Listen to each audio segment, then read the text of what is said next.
I admit I done made some mistakes, and I have some imperfect ways. I admit I helped so many people, and them same damn people turn fake. I admit it was so hard to focus. I didn't go to classes. I admit that I dropped out of school. I admit that I wasn't that cool. I admit I just feel like retiring. Admit I just don't feel like trying. But all my real niggas around me keep telling me, Kels, fuck that, you gotta keep climbing.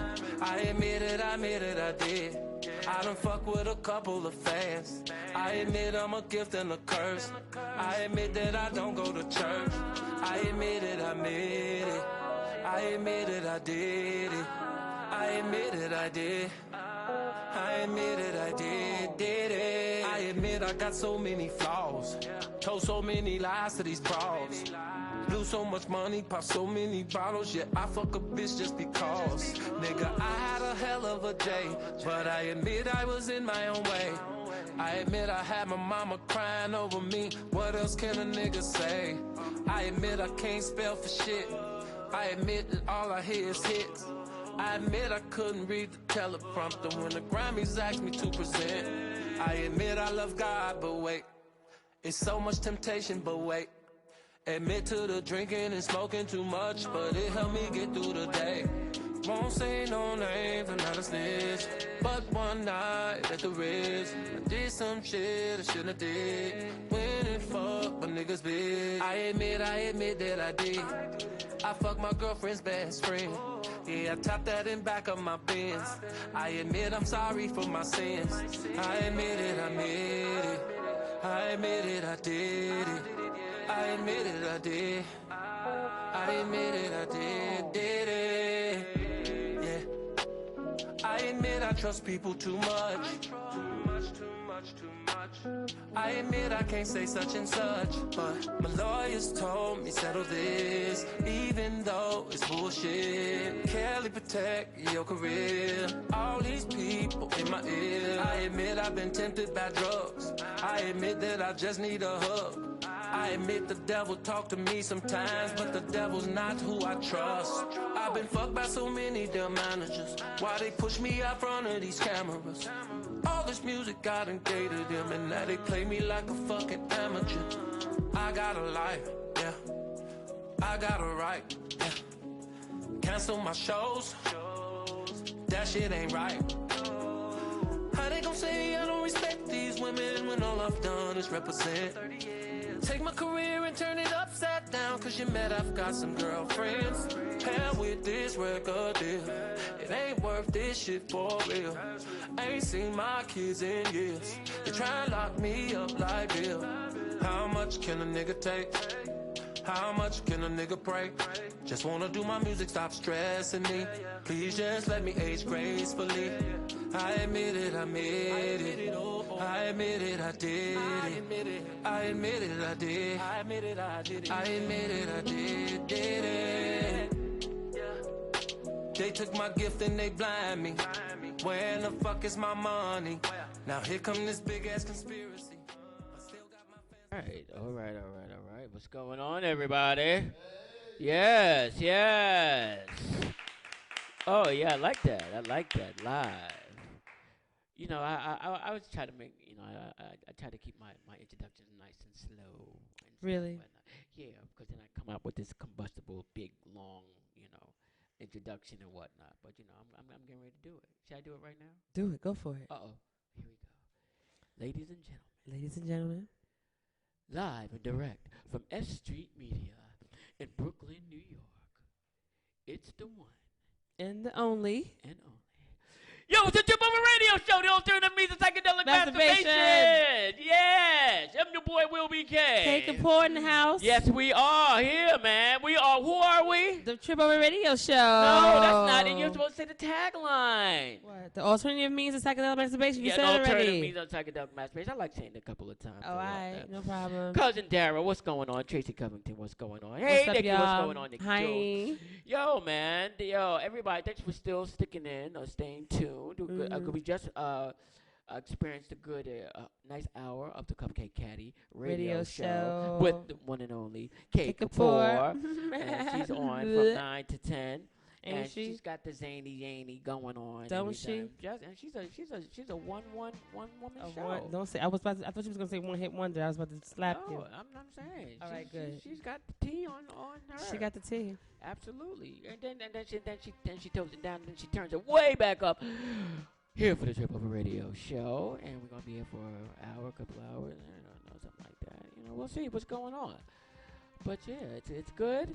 Midnight's my birthday, y'all. Yes, Will's turning 75. No, more like 50. Well, 75. no, I'm not even no. No, not 50. 48. Okay, I don't have a problem admitting how old I'm is. Wait, don't do that, because I don't have a problem with that. I'm almost 42. Almost ain't good enough. Shoot, his birthday is tomorrow, like at midnight. Like midnight. Yeah. So you guys should be putting money in his commissary.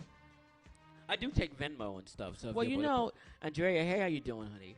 Well, did you know that you can send money through Facebook? Does that really work? How does that really work? No, it works. You can send money through Facebook. It links your accounts. So if you guys want to send money through his, it goes through, I think, a messenger. You can send money to him, to show your appreciation for how much he's been contributing to the world and to your lives. And yeah, give him $5, $10.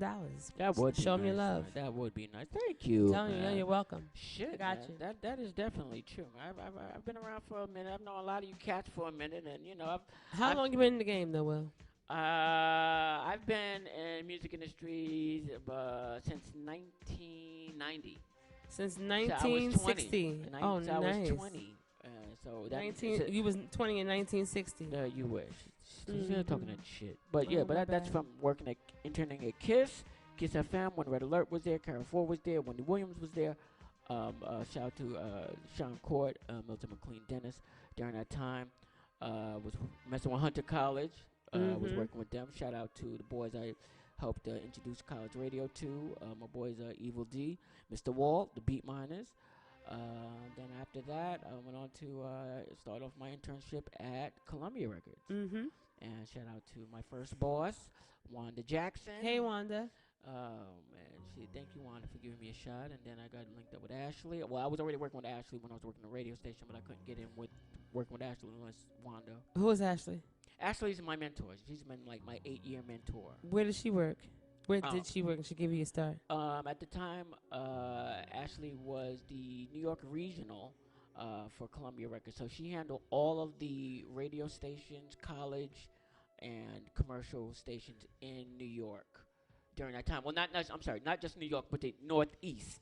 So New York, New Jersey, Connecticut, Maine. So right down the Eastern Seaboard. She was very instrumental in teaching me a lot of things, how she has done it and whatnot. Well, thanks, Ashley, and thank you for helping him. And he's continuing to pave the way for all of us. I feel like everyone that Will has introduced to radio has branched off and done their own thing. So we can only contribute that to Will BK. And so we want to thank you today for all of the work that you put in so that we could also eat. And so we want to thank you so much for that. Oh, man. Will, because you deserve the very best, because you are fucking amazing.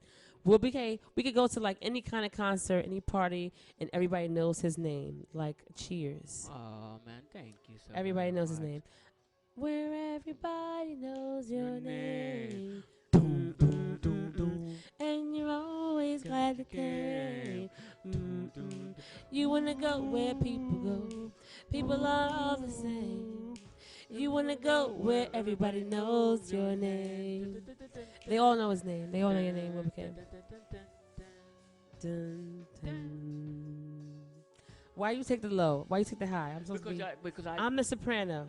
No, but you taught me to go low. I know I stay in my lane. You didn't go low that time. And whatnot. And, thank you for everyone that helps us, get the show going and whatnot. Yes, thank you, S.STREET Media. Yeah. We're back in the game. Absolutely, man. And I'm gonna have a party and whatnot before the.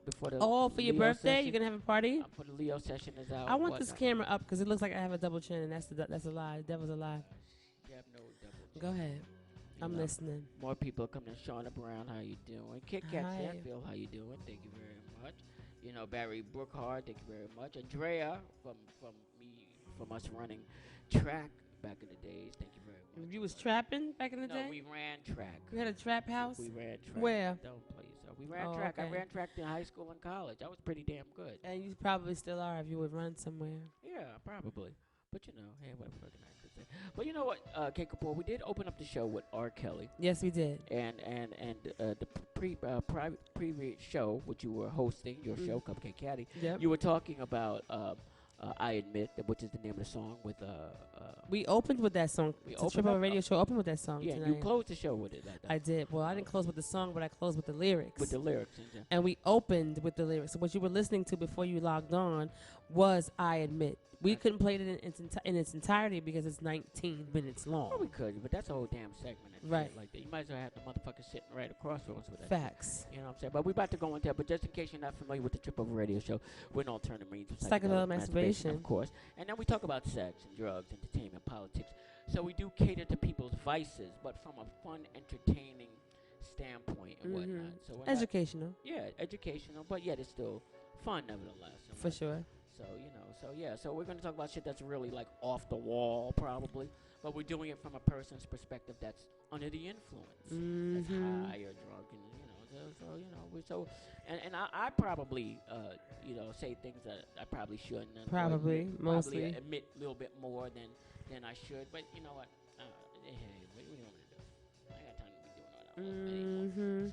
So we're going to just go ahead and start on that with the R. Kelly thing.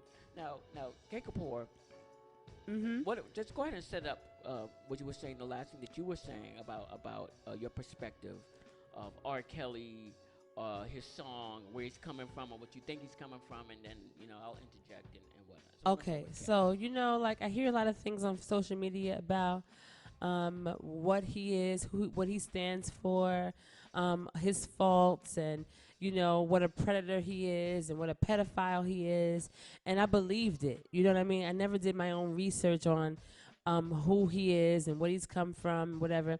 I saw the videotapes about him peeing on people and whatever. But we just automatically, whatever we see, we take it as face value, right? We never figure out like the bottom line, where it came from. We never figure out what the derivative is, where it's really, how is this true? And so when I heard the song "I Admit" by R. Kelly, I was listening intently, and I'm like, wow, this dude is really opening up his heart. It didn't sound to me as if he was trying to win us over and try to get his name back in good graces. What I heard was him pouring his heart out, and to get us to understand that there's another perspective, and that oftentimes. Our black men, when they're very successful, they want to defame their name. They want to kind of like tarnish their name, and this is the best way to do that, and we believe it. So what I wanted to see is I want us to all do some research and figure out on our own, as opposed to just hearing what we heard and what we think might be true. To just go out and hear it for ourselves and see and do some research and figure out what is this? Is he capable of this shit? Did he really go out and do all this heinous shit, and like hear his perspective about what's going on with him?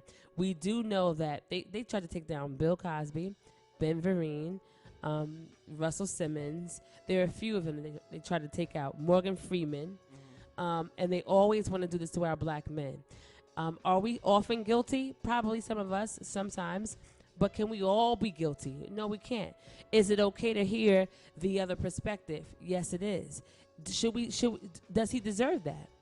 So he said he wants us to come out and support and like give him a chance. And I'm willing to do that. I'm willing to see on my side what I could do better, as opposed to just following the masses. And so I'm being responsible for let me figure out what I could believe. Because I hadn't done that. I'm just like, oh shit, he fucked these women, these little girls, but now he's pouring on this song, I Admit, he's pouring his heart out and saying, this is what really happened. And I believe it. And I'm gonna go do my research, and I think you guys should too. That's pretty good, Kay. Thank you. You know what, the thing about it is, first thing, let me open up this question. Did you actually see any of the R. Kelly videos? I saw Trapped in the Closet. Does that count? No. I'm not talking about that. Any of the X-rated videos, the ones where he's with the girls. I wanna piss on you. piss on you, I'll piss on you, I'll pee on you. No, so I saw some of it, yeah. Okay. I did. He peed on those girls. He did that. So could you hold us for a But what he said was, Uh-huh. what you guys don't know is that women are like, we're very abrasive sexually, and we're very outlandish in that some of us ask for it. Some of us like do things heinously, and you guys think that we're like women are so innocent and fragile. What he said is, he's always uplifted the women in his songs. He has, Yeah. Okay. right? So like why would he contradict himself? But then I thought about like, in his song he said that he was abused, he was molested up until he was 14. Okay. So I know that some people that are molested often carry that into their adult lives. So that's where I'm conflicted. Like, okay, so I know that you're capable of doing this because it happened to you, but I also say, oh well, snap, he has, he has uplifted the women in a way that many of us don't. Well, let's get you too. Okay, come on. What? Okay, get you too. Oh, All right, no. all right. Well, this is my take. The thing about it is that those videos, a lot of the videos that he was shown in, Mm-hmm. where he was doing something, of the BDSM world, whether it's pissing on or whatever. I mean, they were much younger. You're talking about something that was happening. Those videos were really out during the 90s. So there really wasn't anything. No, it wasn't the 90s. It was the early 2000s. All right. Excuse me, early 2000s, stuff like that. But the thing about it is, those girls were very young. You can see that they're very young. No, they were. They were very young. And the thing about it is that you from my perspective, he definitely seduced them with his lore. Still, nevertheless, whether you're 13, whether you're 20, whether there's a lore to someone. Like, he's a megastar. He was a megastar then. He's still a megastar now. And the thing about it is that, from no knowledge, I mean, he's paid these girls peanuts to be in that video. Here's $200. Here's $300. Little Because smart he didn't change. have it like that. The thing about it is that if you look at any of the videos that he had, there's still, first thing, plaques all over the wall that he had. There's a big picture of Aaliyah, an Aaliyah portrait in one of the videos. If you have any access to it, you can go back and look at it. So the thing about it is that, for me, where I don't buy it, is that, first thing, if you saw it, it's clearly him. Okay. And the thing about it is that he's been known throughout Chicago. He's been doing those type of videos for a course of years. And you can ask any of his people that was down with him. Did you ask any of them? They've admitted. His old managers admitted that he was part of that. Wayne Williams, who was a DJ, is familiar with it. So a lot of those people that not only did he mention, that he named, and that he shouted out in a lot of his songs, are familiar with his get down. So he's had his history. Same thing with Aaliyah. It's a confirmed thing. She was a young chick at the time. He didn't marry her. That's confirmed. Whether marriage was annulled, that's confirmed. That it was annulled, and she was young. So it's not unseen of. That's not a word. It's not unheard of for him to still participate in that type of behavior and whatnot. The thing about, now going back to something that you were saying about, or not what you were saying, but he's saying that he was broke. Thing about it is he's the only reason why he's broke is because a lot of the streaming capabilities or organizations like Spotify or what's the other one? Pandora's Box. Organizations like that has Pandora. Thank you. Has You're suspended him. Or we'll say suspended, but they took his catalog off of their playlist. So yeah, that's a whole new streaming of income you no longer have, or you don't have for the time being, or whatever sponsorships that you had no longer are available for you. Whatever Walk of Fames or Grammy related type of things that you are shouted out for, you no longer have that. You still got your awards, but now you no longer have those accolades as the R. Kelly whatever, or even like the BET things. There's the only thing you still have are maybe your awards, but yet there's nothing that's still connected with your name's not associated with anything that provides a longevity that you still even fucking exist, you know. So I mean, so those type of things really do carry weight. You know, and he's not the only person that's going through that. But yeah, I mean, you took a look at Jerry Lee Lewis. You know, Jerry Lee Lewis back in the days, back in the 50s. You know, he married somebody underage. Look at the Chuck Berry. Yeah, he's gone through it. He's been in jail for a few years for transporting white broads across state lines. But it is true that you make a great point in terms of the color. The circumstance is so much more different than a white counterparts. Right, because let Woody Allen have done it, and Woody Allen did it. Mm-hmm. He married his step-fucking daughter, and we still didn't. We didn't say nothing about it. Let Charlie Sheen have, let many women contract AIDS. We still watch his shows. They don't cut him off from the WB, UPN 9. They don't cut him off. But once we believe, I just feel like we have to be a little bit more investigative and a little bit more committed to our race and to our family, right? And so we have to understand that this is a system that they've input to defame their name and to tarnish what their legacy. And I just want to make sure that I'm making the right decision and saying, you know what, R. Kelly, you fucked up, I'm cutting you off, right? And also saying that, like, yo, white people who have there are a lot of things that we don't know about them, but we still support them, right? And so, like, if we didn't know that, I don't know, are we more responsible because we know what he did or because we think we know what he did? He's suggesting that a lot of these times that these women were presented to him by their parents, right? And that there are a lot of things that we don't know. We're assuming because the media puts it out there, and his lawyers and his attorneys and whoever he's, supported and funded by, they say, this is what it is. Just shut your mouth, R. Kelly. Don't say shit. Don't say nothing. But we're gonna clear it for you, and they don't. And maybe they're eating, as a result of him being, defamed. So I just want to, because that happens in the black community, where they say what it is, and we go, oh shit, and we just follow suit. Right. And the thing about is that with the difference between us is with white folks, whatever. Well, white folks, we can say that. There's more so. They want us to disappear. They want us to disappear, and they still have they fucking leaders in the spotlight. Exactly. They could take a few years off. But us, they know that we're not that loyal to each other. Exactly. That's my concern. Is like we're not so loyal. Like even if he did fuck up, fuck it. To me, I'm like, fuck it. If he fucked up, fuck it. Let's get him some counseling, whatever. But we still need to let him eat because he did make us feel lively and beautiful and happy to be alive or whatever. It doesn't take away from that. And there's nothing wrong with them. I'm not against the women movements, Me Too, those type of. I'm not against that. But the thing about it is that the consequences with black males and white males that do the same exact thing, our circumstance is so much more extreme. It is. And the thing about it is us. You want us? We're going to be wiped off. They don't want. It's almost like 300, where homeboy said, "I'm gonna make sure you're not part of the history books." They don't want us part of the history book. They don't want to make us another dollar. Any of those things. It's so extreme with us.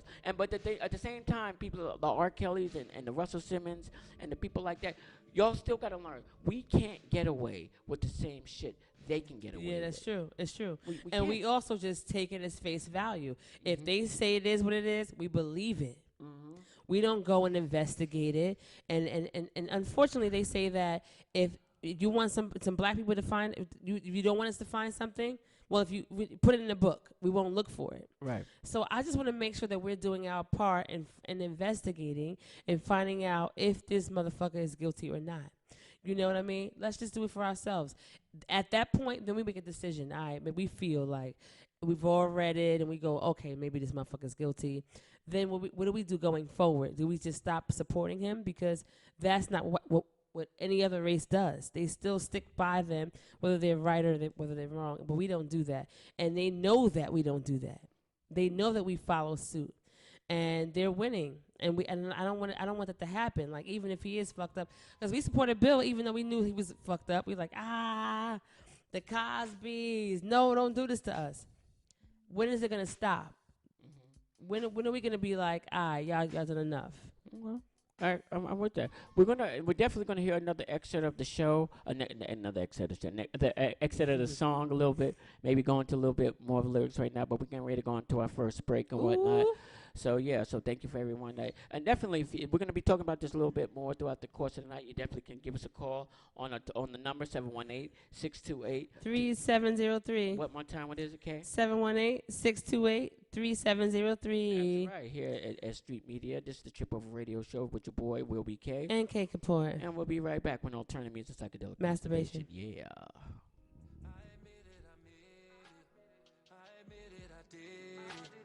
I admit it, I did.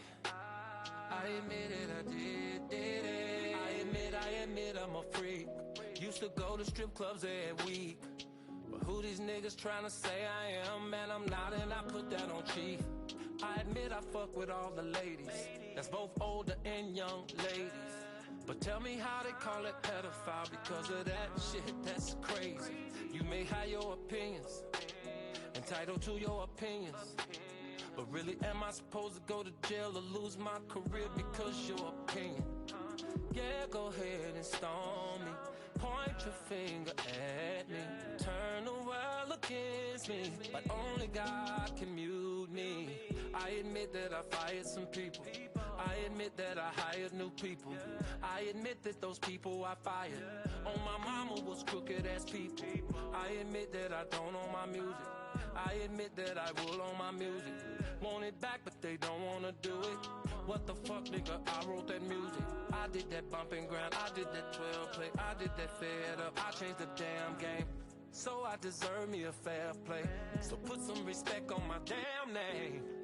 Now Wendy Williams mad with me, but I ain't never offer her no drink. But I admit that she asked me, can I get a little Hennessy? Then we both turned off our phones. We drink, I smoke, we talk. And I admit that I told it all. From my good points to my faults. She said, what about Aaliyah? I said, love. She said, what about the tape? I said, hush. I said, my lawyer said, don't say none. But I can tell you I've been set up. I admitted how ever since the first day that without knowing I signed my publishing away. I admitted I was young and caught up and so blind, yeah. Said I had dyslexia, couldn't read all them contracts, yeah. And now the truth in this message is I'm a broke ass legend. The only reason I stay on tour is cause I gotta pay my rent. I never thought that it would come to this, to being the most disrespected artist. So I had to write a song about it, cause they always take my words and twist it. Believe me, it's hard to admit all this, but I'm in my feelings about this shit. But I had to set the fucking record straight. So I admit it, I admit it. I admit it, I did it. I admit it, I did. I admit it, I did it. I admit I love Steve Harvey, John Legend and Tom Joyner. They're doing good in their lives right now. Why would they wanna tear down another brother? Women show black men some love, cause black men, we go through enough. How can we get up off the ground when we steady tearing each other down? I admit that the devil is busy, and some people beside me ain't with me. I admit that I'm gonna do this music up until the Lord come get me. Now, I admit a family member touched me. Touch me, touch me, touch me. From a child to the age 14. While I laid asleep, took my virginity. So scared to say something, so I just put the blame on me. Now here I am and I'm trying my best to be honest. Cause there's forces out there trying to keep me from being an artist. I admit I'm at rock bottom, and this shit has rocked my mind. I'm calling on my hood, come walk by my side. They don't want me to shine. Women's group, my God. Now don't get it twisted, I do support them, but why they wanna bring down the art? Damn, damn, this is breaking my heart. Cause from fathers, mothers, sons and daughters, I'm a part of the music culture. Spotify took me off their playlist. I admit that I've been underrated. I'm not convicted, not arrested, but drag my name in the dirt. All this work to be successful and you abandon me cause of what you heard. I admit I am not perfect. I never said I was perfect. Say I'm abusing these women. What the fuck, that's some absurd shit. They brainwashed, really? Kidnapped, really? Can't eat, really? Real talk, that shit sounds silly. And if you really, really wanna know, her father dropped her off in my show and told his boy to put her on the stage. I admit that she was overage. I admit that I was feeling her, and I admit that she was feeling me. I admit that that's just some shit that come with being a celebrity. I ain't chasing these ladies, no. These ladies are chasing me, yeah. And I'm only saying all this shit cause how they tryna play me, yeah. I admit that this is no disrespect to the parents, but this is my advice to you cause I'm also a parent.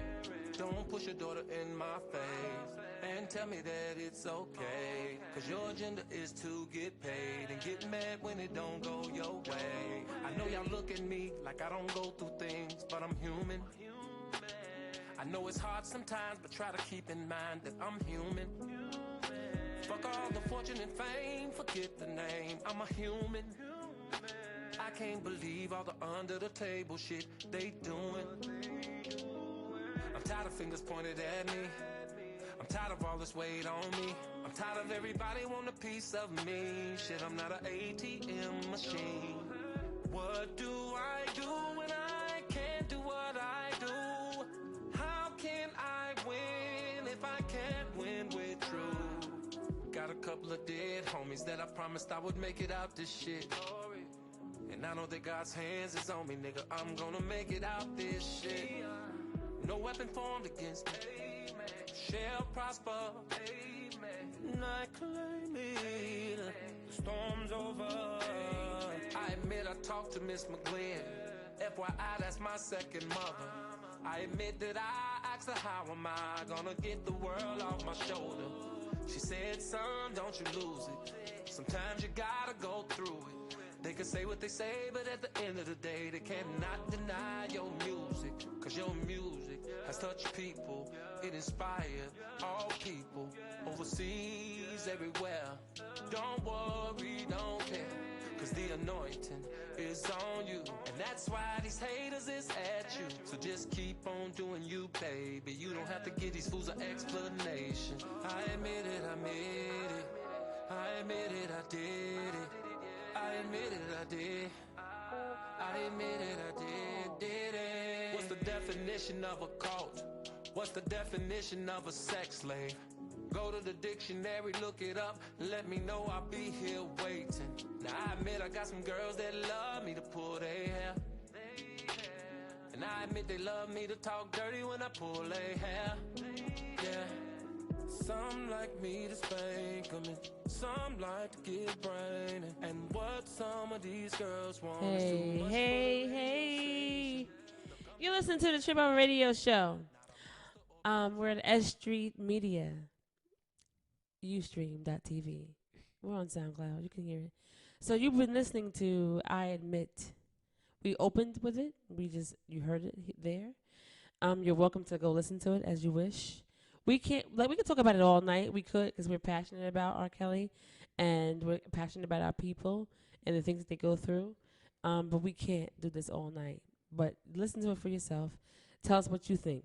Anyway, the number here, if you want to call, because you guys are so strange, you don't want to call us, like we're so yucky. But the number here is 718-628-3703. I'm going to say it again. It's 718-628-3703. I'm going to say it one more time. It's 718-628-3703. Kels, I'm rooting for you. I don't care about the others. I'm gonna do my side, my part, and investigate and see if I feel like you're guilty. But I'm really supporting you. Cause step in the name of love. Oh my God, 12 that's, play. that's the only reason why you're doing it and stepping Yeah. and trapped in the Yep. closet. None of the Mr. Big songs do it for you. You ain't doing it for Mr. Biggs. And trapped in the closet. Let's be clear. Any particular episode in particular, or you just like you Well, just doing I it for like the the series? midgets. I like the little people. They made me happy. So we're gonna try to put this in more of a neater box, and then we can move on from this shit. The thing about it, you know what, I don't have a problem mentioning shit in a song because we expected that. We expected that he's gonna do some song shit. It's gonna be a hit, and I didn't think so. and that's gonna be the end of it. But the thing about it is that there's gonna be a time where you're gonna have to actually speak for yourself in some type of court, either a court of law or a law of opinion, and you're gonna have to come clean. Well, isn't that what he's doing right now? But we don't believe him. We don't believe him. We believe that he's doing this because he's, thirsty for his name back and for money. We don't believe it. And isn't that what whites, the man wants us to do? To like go against one another? Isn't that what he wants us to do? I mean, I don't know, man. That's also part of it. I mean, that's definitely also part of it. Raquel, thank you. What's up, Erica? What's up? You definitely can call in if y'all have some insight at 718-628-3703 if you want your opinion heard. But the thing about it is that the thing about is R. Kelly, from my knowledge of him, working in industry circles. I was telling Kate Kapoor, the thing about what industry circles, we feel that we always have some direct insight with people, and because we know their mans in them, or people that's worked with them, or people in their inner circle, and sometimes we have quicker access to finding out what the fuck is really going on and whatnot. So some of the stuff I don't question. R. Kelly has it. I'm sure he is going through some of those things, money problems, because a lot of organizations have dropped them from their playlists and whatnot. I don't doubt that. Protests are going on around his concerts that they're announcing that he's at. I believe that. So the interviews aren't coming in like they should be. I believe that. Absolutely. However, there is some part that he does play, and the thing about it is you can use the law, you can use the loopholes of law for only so long. Before now once you're cornered, then there's no way out. Oh boy. R. Kelly, I want you to know that Kate Kapoor is not responsible for the views of the Triple Radio Show. I'm just saying. Okay, like R. Kelly, I know that maybe you made some irresponsible decisions. Maybe Bill Cosby, you made some irresponsible decisions. I don't think you're an animal. I don't think you're a beast. I think that you made some irresponsible decisions, and I want you all to decide for yourselves by checking and seeing what the history of it, and finding out for yourself. That's my only hope. I'm gonna ask you one quick question before we get out of this. I'm interested in your situation. If you were out hanging out or partying or doing something out with people or whatever, and your back's turned, you're having your jovial time speaking to somebody slips something in your drink, and you don't know about it until after the fact, like way after the fact. Okay. What's your reaction to that? How do you feel about that? Do you think it's like, oh, it's just a matter of, I wasn't looking, or is it a matter of, wow, why would you do that to me? What was your feeling? Something like, doing stuff like that. My initial reaction, because I'm like real, like free flowing, let it go, everybody's honest, whatever. I'm gonna feel like I should have taken better care of my drink. I was responsible for my drink, right? If someone's trying to harm me or have sex with me, and they use this as a means to go, of course I'm gonna be feeling as if I was taken advantage of. Am I in a spot with R. Kelly or whomever to allow this to happen? And I'm responsible for that, right? I'm responsible because I know that 10 years ago he was accused of peeing on some woman and whatever. So so will I feel I was wrong? Sure. Do I know that there's a part that I play? Absolutely. I just don't know. Was it him? Was it his man's?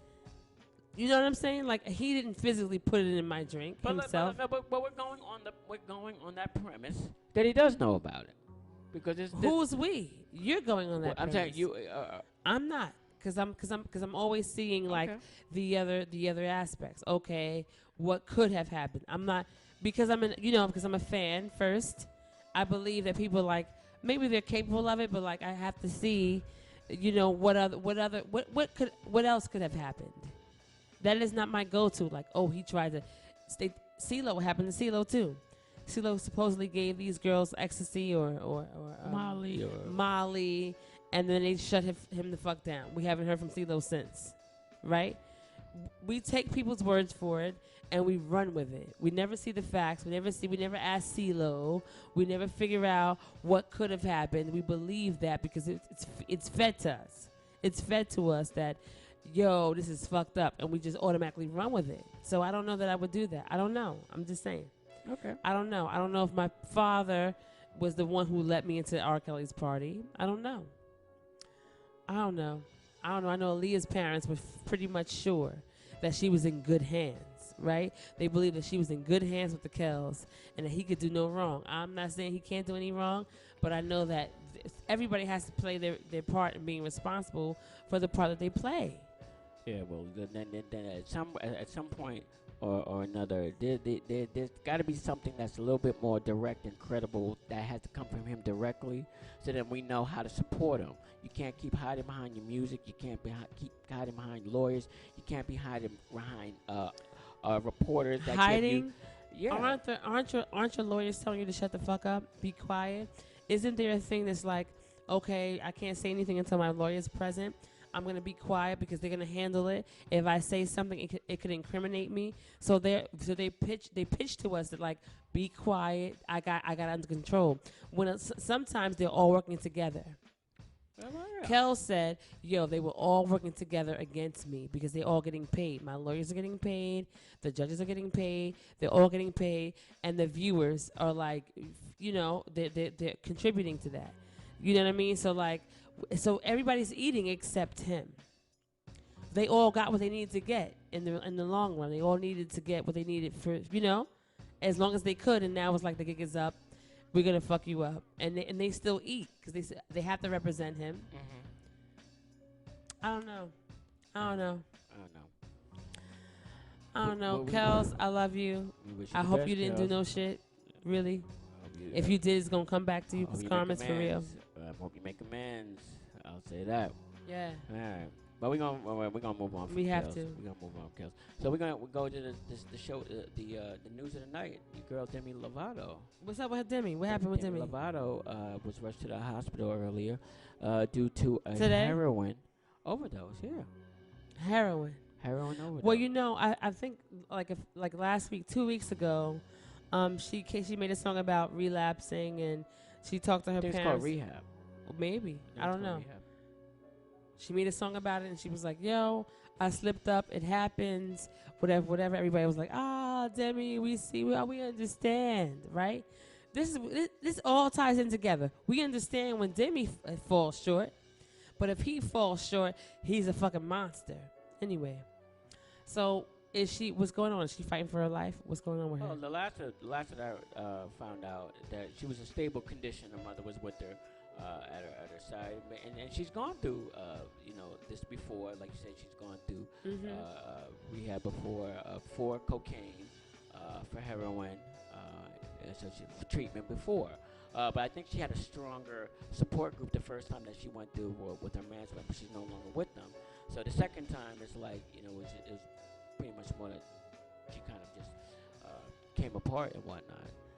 Well, we really appreciate when artists are upfront about what they're doing, and they want to be able to reach out to their audience and say, hey, I'm human too, it happens to me too, but at the same time we're disappointed as fans that you let it get this far.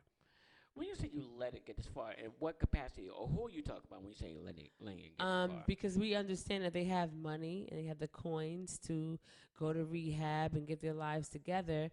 We feel like they're like incapable of doing any wrong, right? I think we feel that like they're Same with Whitney. Oh no, she couldn't have done this on her own. She had to have an accomplice. She couldn't have been doing this. Somebody put her up to this, right? So when you come clean, you're like, yo, I did it all on my own. Fuck it. Because we forgave what's her name? Miley Cyrus. Miley. We forgave Miley. We forgave Britney Spears. We forgive all of them. We forgive Lindsay Lohan. We forgive all of them. Oh, you fucked up. Oh, poor baby. So it's not going to be any different with Demi Lovato. But what we don't forgive is R. Kelly and Bill Cosby. Why is that? We're on two different. We forgave Charlie Sheen. We're on two different Why wavelengths. is that? We're on two different wavelengths. I'm going to be quiet. We're talking on two different wavelengths. So you're talking about one is about a personal. We forgive them connection. anyway. Because we're disappointed. We hold them as high esteem. We do. That is true. When they fuck up, we still riding with them. Yeah. How is it that we're not riding with R. Kelly? We can't because in this particular situation and conversation, we can't put potential pedophilia, potential or something more heinous potentially, as opposed to something that's more drug related and that's more internal, where it's not necessarily affecting another person per se. So it's two different wavelengths in terms of apples and oranges. Okay. You know, I certainly didn't know she was doing heroin. I did not know that. I ain't know it. You didn't know Demi, that's heavy. No, Yeah. I didn't know that. Yeah, because because I'm not a true follower of Miss Demi. Me either. You as a singer, because Kate Kapoor's a singer. I know she you is. You I pretty am. much watched her on American Idol or The Voice or whatever. Well, none of the above, but keep going. Whatever she was judging and shit. But the thing about it is that this shit is really a mother to kick, and heroin is the number one drug of overdosing. It is, because I think marijuana is not like a physical addiction.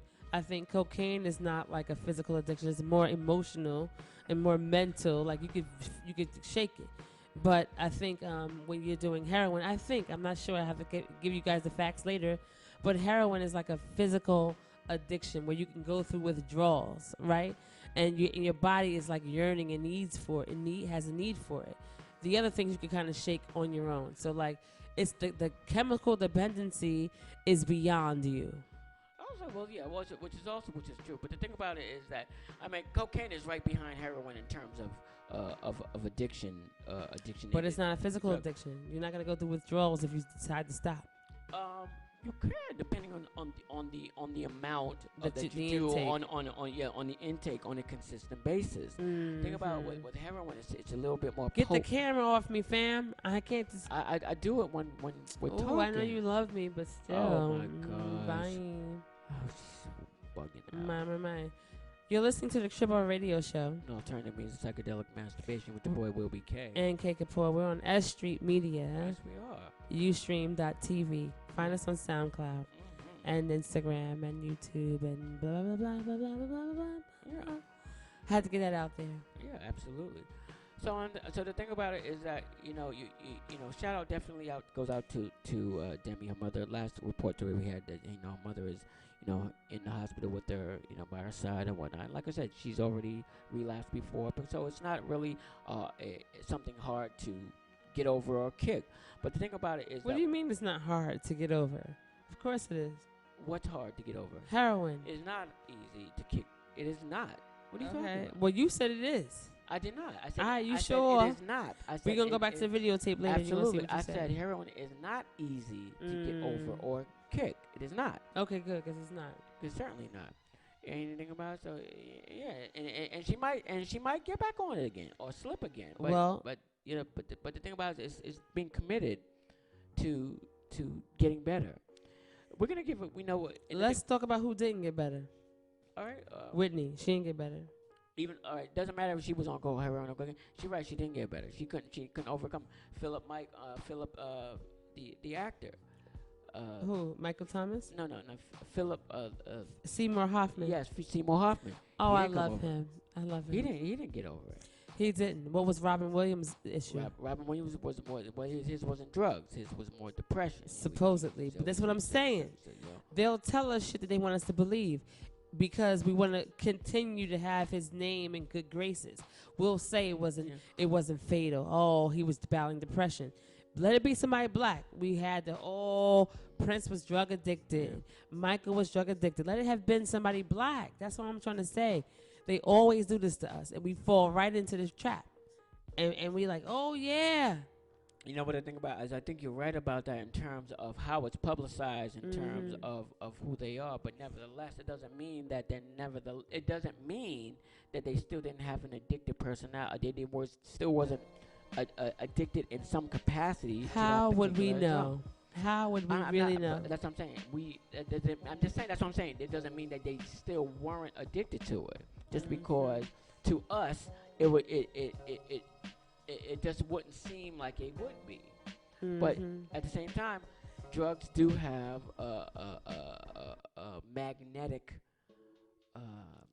persona. If you want to give them a persona, then yeah, it is hard to kick and whatnot. Well, you told me earlier that there's some people that are out here that are not really honest about their drug use because it's shunned upon.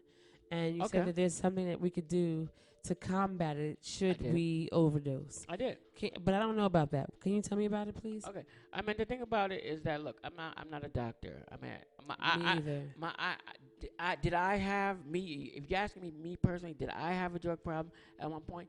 In a way. I mean, my thing was cocaine. But that's me. I've said that here on Trip Over Radio Show. But, that's me. But the thing about it is that there are certain things that you can try to do to at least be prepared, just in case that you still don't give a fuck about what we're talking about, and you still want to go ahead and do your thing. At least take certain precautions. Like what? Certain precautions is first thing. What I keep forgetting the name of the needle that you should have. Whatever, but there is a needle. Tell me about it. Naloxone. I think it's definitely. It's an EpiPen. It's an EpiPen. Everyone should at least be that on standby. Epidural? No, not the epidural. No. I was thinking EpiPen, but he said no. No. There's some sort of drug, dopamine, some shit that could it's an revive you. Yeah. Adrenaline. So you actually have to pass out, and you need a shot of adrenaline that still has the basic fundamentals of that particular drug that you have. That needle will definitely still stimulate you or at least revive you. And dope heads know about it? Yeah. I mean, I can't. I mean, but that's something that you should know about. Yeah, absolutely. I mean, aside from that. So, I mean, how do you obtain it? Does your doctor give it to you? You can buy it. I believe you can buy one from like a pharmacy, Rite Aid or. But dope heads don't have no damn. They ain't just going. They don't have extra money to go to the pharmacy and buy the shit.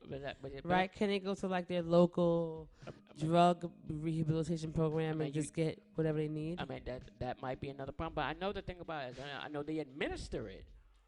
I don't know if they give it out like that. They should, because they give out free needles. So if you are part of one, but if you're not part of one, yeah, it might be a little bit more difficult for you to get it. But you definitely can get it if you go to a drugstore and ask for that. You can purchase one, absolutely. Second thing, if you're part of a party and you think you're gonna be going in hard, definitely one thing you always have something basic: water. Always have water, basic. Because you get dehydrated really quick. That's true. After a certain amount of time, drink a glass of water. That's true. A gallon of water, whatever, in between and whatnot. That's true. I had a friend I knew that he was doing, back in the day, I knew that he was doing a bunch of MDMA, ecstasy, and he was foaming from the mouth in the club. And it was like, y'all gotta get out. And I was like, oh, what am I gonna do? Because I was the one that was like sober and that was like looking over my friends, making sure that they were okay, and he wasn't okay. And I was like, let's get him some water. I gave him some water. He was back in the game. And I was like, how many did you take, fam? He put up a number like 10 or 5 or whatever. And I was like, damn. So like water is like essential. Cold water helps if you're tired too. If you're just fucking fatigued, you're at work, cold water will get you back in the game. It really is. It's wondrous. Also, for your nose, Saline. Saline for your nose clears out. What did it do for your nose? The saline. What if you're doing blow or cocaine? What anything that you're doing that you're. I think saline will, like clear your nostrils and like make you be able to breathe again. I guess I don't know. Yeah, you don't want anything that's gonna go ahead and hold up your breathing apparatus. The point is, I think that you guys should be doing drugs responsibly. Mm-hmm. If you have if there's such a thing, if you want to call it that. No, I think there is. I think if you're doing edibles and you've eaten too much, maybe I hear that milk or caffeine sobers you up. I don't know. I'm not a part of this lifestyle, but if you do caffeine, milk is supposed to sober you up. Sleep, water, ginger. Sleep most certainly will sober you up. But you guys need to know what like their websites and references if you are indulging in these lifestyles that will let you know prior to like getting above and beyond control that will help you to control these situations. Yes, absolutely. I mean, the thing about it is that here on the Tip Over Radio Show, we're not championing how you enjoy yourself or whatnot. Everyone is going to do what they're going to do. At least, we're trying to, we want you to keep at least basic information in line. There has to be a designated, at least somebody can't be all the way fucked up like everybody else. There has to be someone who's relatively sober.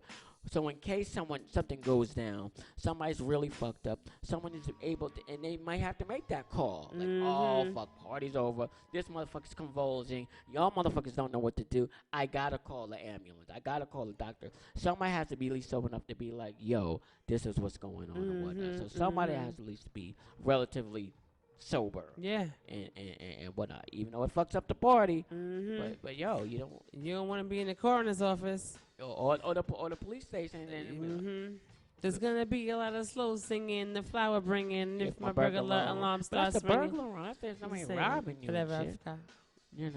So yeah. So shout out to you, Biggie. I love you. Rest in peace. I know. Rest in peace, Biggie. Oh my gosh. I know, but I love him so much. I know. And then that's getting ready to come out. The new Tupac new Tupac Tupac Biggie movie with your man Johnny Depp. Johnny Depp is going to be in that motherfucker. Doing what? He's supposed to be the fucking detective that's supposed to be investigating. Whatever. Did they find the killers or not? Yes and no. More so Tupac than Biggie. More so Tupac than Biggie. They found Tupac's killer. They're yes, because they have a no. That one is a little bit more believable because if you see the documentary of it. Which one? There's several. The latest one that just came out on Tupac's killer. There was, if you saw it, they did relatively admit that they were in the car themselves when Biggie was getting shot at. So yes. So they say. So when is this coming out? It's already out. Where? Oh, I'm sorry. Yeah, the Tupac one. That one's coming. I don't know. I think next year, probably next. But who did you like better, Tupac or Biggie? Oh, I was more so a Biggie dude. East Coast, you better Brooklyn, say Biggie. Yeah, Don't do that. Indeed. No shade, Pac. I'm just saying, like Biggie spoke to us in a language that we can understand. But the thing about it is the only thing about Biggie is that he didn't have enough. I wish he had more catalog out. Well, he died too soon. He would have. So did Pac. But Pac had much more catalog, but was it like really of substance? Like, you know what I'm saying? I ain't gonna say that. I'm not gonna say that. But I'm saying did it really speak to us? Like we could hear it and it was visual. We heard Biggie speak in rhyme and it was visual. We could see the picture.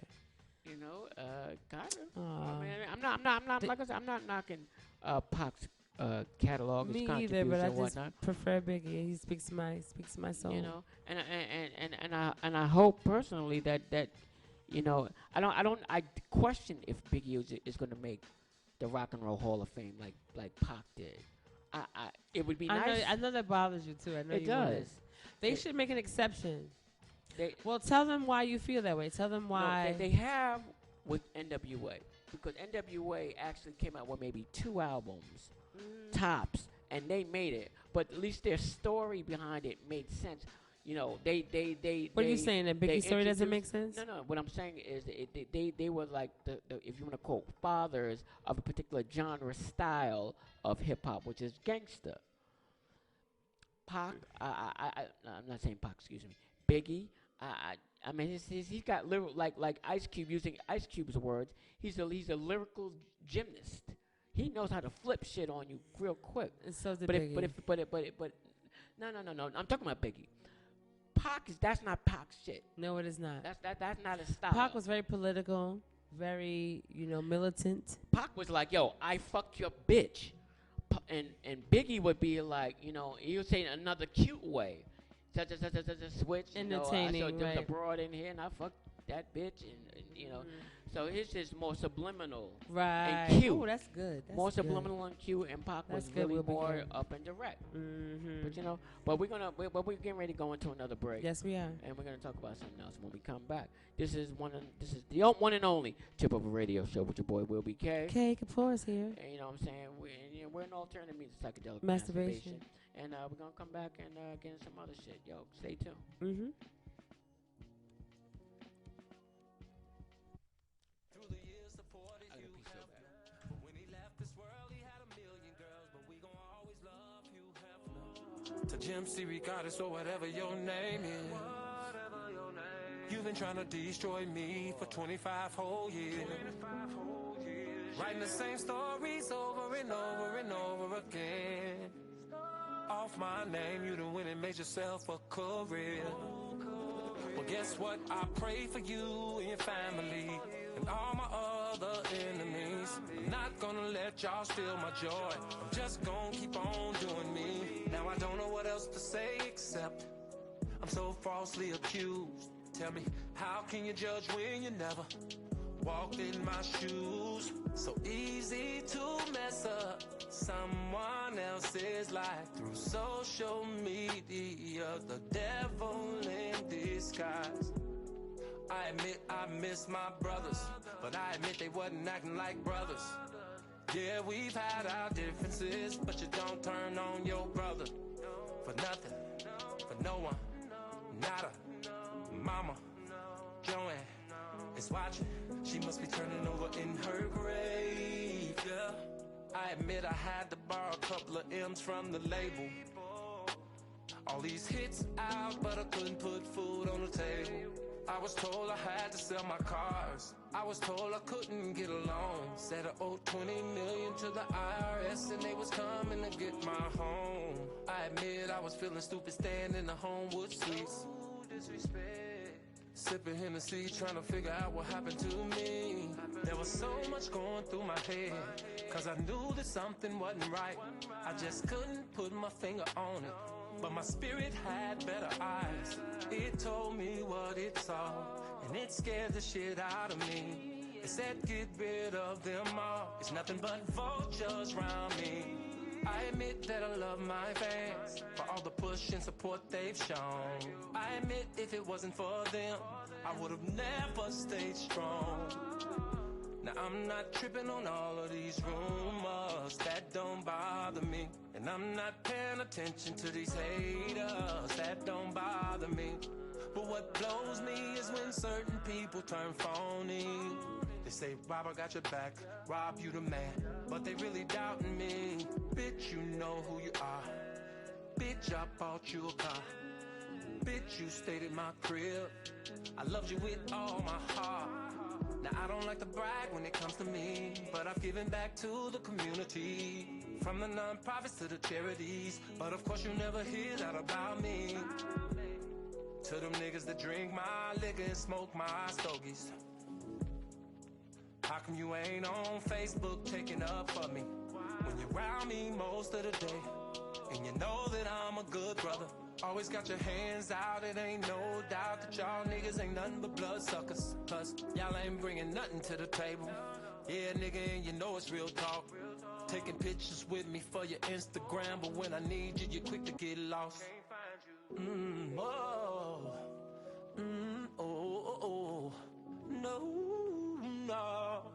Ooh, Robert J. and Joanne, my kids, what you're hearing out here about that? Guys, I'm sorry for this. I'm so sorry, I can't imagine what y'all must be going through. Every day it's something about me, my God, it must be killing you. I promise there'll be better days. Just keep walking straight. I know you must be worried, but just know that I'm okay. For me, things has gotten rough. Right now I can't say too much, but for y'all I will stay tough. Daddy just needs y'all to trust and believe in me. I admit that I've told the truth, and I'm still not free. Still won't hate me, they still won't stone me, still won't chain me. I think they won't kill me. I admit it, I admit it. I admit it, I did it. I admit it, I did. I admit it, I did it. Now, no disrespect to Chi-Town, my home, but we've gotta learn how to support our own. I admit that my heart cries for my city, 'cause we're losing young lives in the city. Instead of judging me, y'all should be using me to help these kids, raise them out of depression and poverty.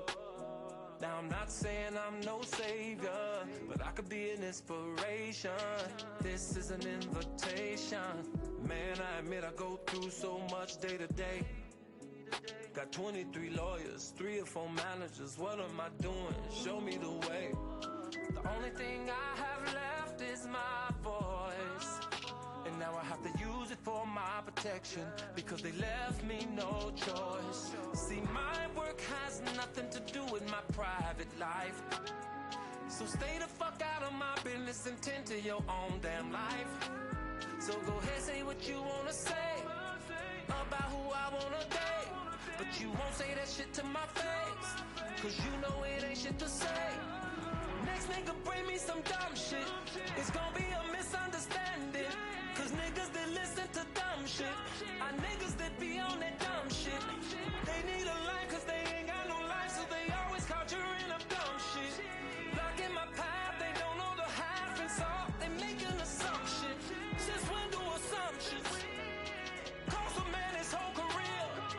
Found guilty when you're innocent is the only test I fear. There is one thing that's for sure, and I wanna make this shit clear. I lift my voice and represented my country for 31 fucking years. Damn it, I admit, I admit, I admit, I admit. Yes, what's going on? It's your boy Will B. Cage of a radio show, an alternative means of psychedelic masturbation. Yes, we are still here. We're not being here too much longer. Your boy Will B. Cage. Jacob Boy stepped away for a few minutes, and we've had a lot. We talked about a lot of shit tonight.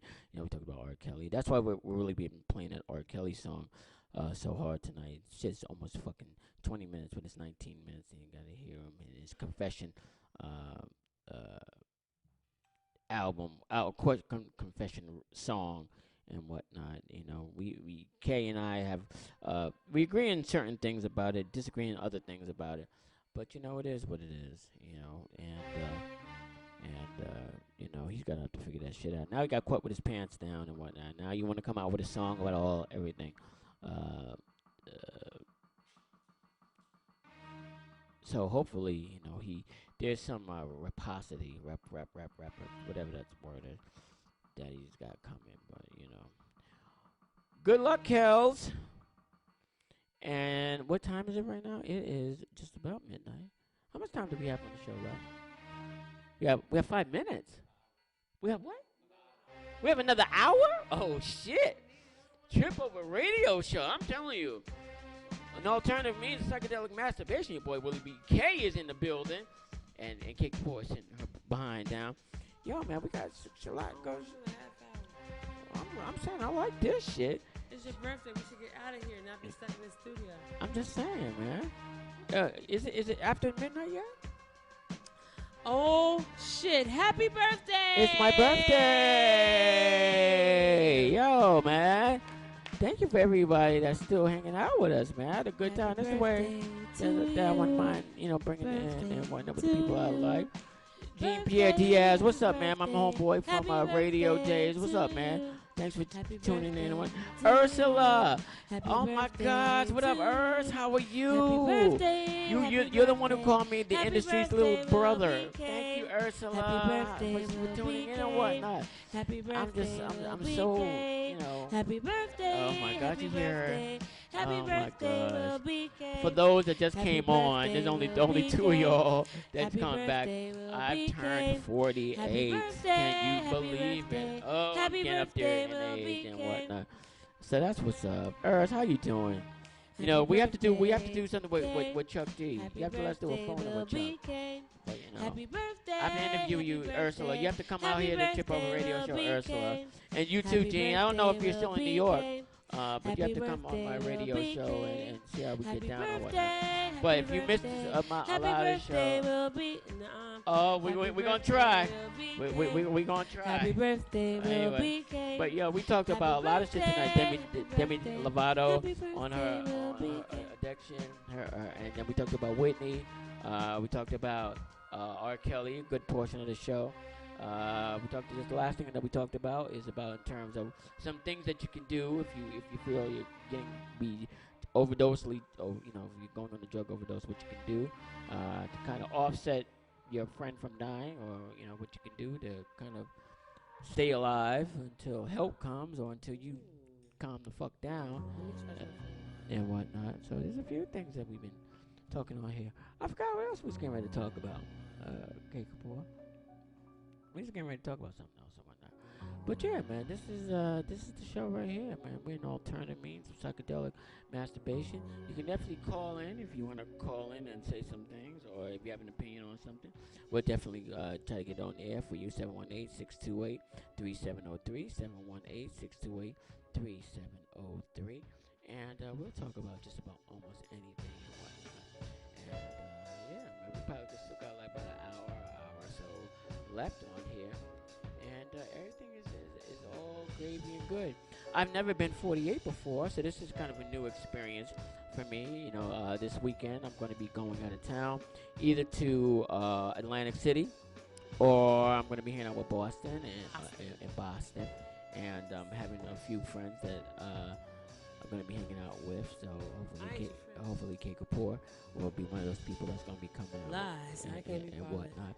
And yeah, it's definitely cool. I'm gonna say quick little corny things and whatnot. As I appreciate life up until this point, because according to society or Trump's figures, I should have fucking been dead years ago. Ooh, Trump didn't say that. Well, yeah. Well, he didn't actually. That's one of the things he didn't motherfucking say. But according to statistics, black men in the United States don't live to be living long these days, especially when you're in your 40s and whatnot. Jamila, what's going on? Hey, Mo, what's going on, Monica? How you doing?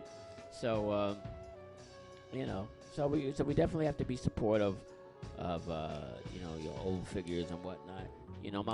My big sister, Mickey Howard's gonna be here on the 1st. Hey, Mickey. Hopefully, we're supposed to be linking up. We're supposed to be linking up on the 1st when she comes up here at the brewery in the city.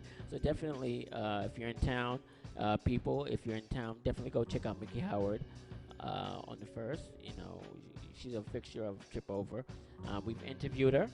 Yes, we have. She's really a cool ass chick. And she still has vocals to die for, honey. Still has vocals to die for and whatnot. And she was pretty blatantly honest. She wasn't she? About her get down and whatnot. She was. And and even with her drug use, how old she was when she first got with Augie, who was the first person who pretty much taught her everything. She was a teenager, dude was damn near almost 30. And she was honest about that. Which is what see? So even though Aaliyah was younger, she was still coherent enough to say, this is what I want to do. I want to fuck R. Kelly. I want to fuck him because he's cute. He's a rock star. And because he could pimp my life. The same thing Mickey thought. We didn't call it pedophilia then. But I don't, you know what, but the thing about it is I hear where you're going with it. Where am I going? I hear where you're going with it, but the thing about it, I think that her spirit. When I say her spirit, I'm thinking Aaliyah. Her spirit was a much different place than Mickey. We don't know Talking that. about spirit, talking about different times. We couldn't see her spirit through the music in the videos. We didn't see no fucking spirit. You know, We saw a willing, and able, and ready individual who wanted to have what she wanted to have. yeah, that's Because at 17, I thought I knew what I wanted to have. right. And you couldn't tell me any different. You know what I'm saying? So, like, that's why I feel like we should be a little bit more open-minded about pedophilia and what that means. Be open-minded to pedophilia. No. We want to, about the standards and the stipulations about it. You know, is it wrong Tony. if you're 18 and under, but is it wrong if you feel like you're an adult? We don't know at 17 you might be a latchkey kid, making dinner, opening the doors, being home alone by yourself. You're an adult. You can make decisions, right? You can travel alone, right? You can do what you want. You can nurture your career. I'm an adult. I can do what I want to do. So now you're going to tell me who I can fuck? Absolutely not. Well, even though you might be He should be responsible, sure. But don't make it seem like he took advantage of people. Or, she was taken advantage of because she made a decision to do that. You know what? The thing about it, let me tell you something, okay, Kapoor. The thing about it is in terms of the not the time of the year, but that particular era, in terms of era, the mindsets are different in terms of what a young lady or young man. Was it really? Because Mickey Howard didn't say that. Well, no, she didn't have to say that. But the thing about it is that time that it happened, it's unseen of. I keep saying unseen of. Unseen of is not a word, so I don't want people to think I'm getting to unseen of. Tiffany, what's up? Jen, what's up? How y'all doing? Thanks for tuning into the Trip Over Radio Show, Alternative Music, Psychedelic Masturbation. The thing about it is that the mindset, it's almost like, I hate using this as an example, domestic violence. The thing about it, what's different about domestic violence is the mindset from era to era. Because the attributes of domestic violence is always going to be the same. The smacking, the hitting, the choking. Those attributes are always going to be the same. But what makes it different is how it's embraced, or how it's embraced from year to year. From one year in the 70s, it's like if I smack you, then you know what? I shouldn't have been running my mouth. Right. If you go into now you go into a 10-year gap. Now you go into the 80s. I might have been running my mouth, but he didn't have to hit you like that. Right. Now another 10 years, he shouldn't be hitting you. Then you go into 2000s. Now fuck it's abuse. that. Yeah. Now don't fuck that. Don't ever put your hands on me again. Now and then 10 more years later, I'ma fucking kill you. The fucking next time you put your hands on me.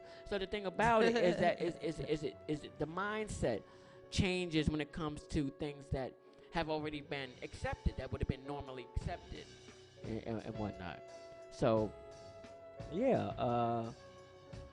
So you're right. But you're definitely right. Both of us have great points. Mm-hmm. And we just really got to get to the bottom of it and figure out. After doing some research, because all you need to find is in a book. Figure out what it means to you, but the courts don't see it that way. They don't care about what we believe. But what do you think about when you say go into the book? What is it that people need to be researching when it comes to research? Aaliyah, her upbringing, her parents, what with the consent, the consensus. What was it consensual? Was it not? Think about the girl who was peed on. Let's talk to her. I would love to get her on the mic. What was it really? Did he take advantage of you? Did he force you into his bedroom? Did you willingly walk in there? Did you say, like, I want you to pee on me? Because women are really quite freaky these days. We want you to pee on us and choke us and spank us. But if we're 17, a year away from legal consensus, then we're like, oh, then now it's abuse. I know at 17, I knew what the fuck I wanted to do. I knew whether I wanted to be choked or spanked or flogged at 17. Okay, but prior to I'm 17, only a year away. Prior to 17, was there any influences that got you up to a point that was something that you would want to experience at that particular moment? I don't know about the influences, but I know that I love Bobby Brown, I'll be sure. And if they would have took me backstage, I would have fucked all of them. I think. At 16 and 17. Wow. And I wouldn't have been. This is what I'm telling you. I lived in Jersey where it was like we didn't have much to do. All we had thought about was like fucking. We didn't have extracurricular activities and like skating. There was Skate Key in the Bronx. There was Inglewood Skate, whatever. But in like small rural towns, you think about, who you're going to be with, how you're going to spend life with each other, your mate and getting married and being domesticated. This is what people think about in certain parts of the world. And like if you live in New York, you're preoccupied with your future and your upbringing and your successful life, right? But in certain parts of the world, you're thinking about how can I contribute to someone else's life? That's it. You know what I mean? And I understand what that's like. I know Jersey's not far from New York, but we weren't thinking about who we could be, how we could contribute to the world. Right. We were thinking about how we could get on at that moment and what our momentary needs were. We were instantly gratified. And so I understood that I had a crush on Bobby Brown, New Edition, I'll Be Sure, Keith Sweat, whoever it was. And if they would have invited me backstage, my father probably would have been like, because she wants to be a singer, it's cool. Right, okay. If I would have consented to go back to his room and was like, if he would have said, can I pee on you? I'd have been like, sure. That's not abuse to me. Okay. And, well, you know what the thing about it's abuse if you do it to my daughter and she says no. Okay. Go ahead. Finish it. So men, of a certain age should know the lines of abuse and what you should and should not do. But I think that we have to think about young adults as being consensual and knowing their limitations and not necessarily coining it as abuse. I don't know. Maybe I'm crazy. No. The thing about it is, and I hear what you're saying, but you do. Yeah. What's up to my cousin that just came on, Jordan? What's up, Jordan? What's up, Jordan? What's going on? What the thing about it is that when you try to look for, if you're gonna try to have sex with a woman, and you try to have sex with them or the man, if you're gonna try to have sex with them on the clause, not on the upfront. The clause being on the back end. I'm gonna try to smash her if I got her drunk. I'm gonna try to smash her if I slip something in her drink. I'm gonna try to smash her if there's another influence outside of just your natural skill to be like on some I want to do this. Then yeah, then the intention of what you're trying to do is tainted. For sure. And it is going to open up a whole different Pandora's box of perspective of rape. For sure. Or and that's the thing that we're not going to be certain of. We're never going to know the perspective. We're never going to know what the person was thinking unless we figure it, unless we reach out to the people that we feel like we're abused. We're always going to have, the allegation. We heard. We feel. It ain't when you go to court, it's not about what you felt happened. It's about what the fuck happened. Where were you? What happened for real? We don't care about what you think and what you feel and what may. No, it's not about morals at this point. It's about what are the facts. And I feel like we don't know the facts. We don't know what the mindset of this teenager was, what the mindset of R. Kelly was. We don't know. We do know that there's like these groupies that are like, I just want to get backstage. I'll do anything. We know that they're parents of groupies that are like, my daughter's talented. I want her to get on. And we feel like she can make these decisions. But ultimately, at some point, somebody deems it as abuse. Well, yeah, that is true. And think about it, shout out to Una that just came on. Thank you for tripping. Thank you for showing up on the radio show. But the thing about it is that there's an uncertain language that's spoken when you're gonna smash groupies or you're going to try to. How do you know? What do you mean? How do I know? I mean, how do you know? I hear things. You fucked groupies before? I have. All right, so then talk about it. I have, but I get the leftover groupies. I'm not the artist. Fine. Were they young? So I get the man's shit. Sure, you did that. But were they younger? But did you know? Did they look of age? Did you ask for ID? This is what I'm fucking talking about. Did you? Did you say you know what? You look 21. You didn't say that. You felt like she was consensual, she looked of age, and you fucked the bitch. Because she wanted to be at a certain place and a certain time.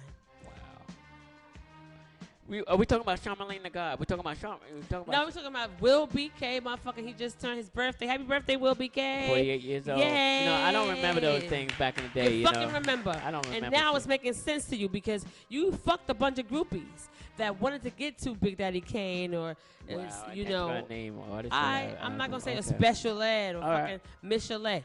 You fuck these bitches because they wanted to get there, and you didn't ask them for ID. They was consensual, like this fucking Aaliyah was consensual.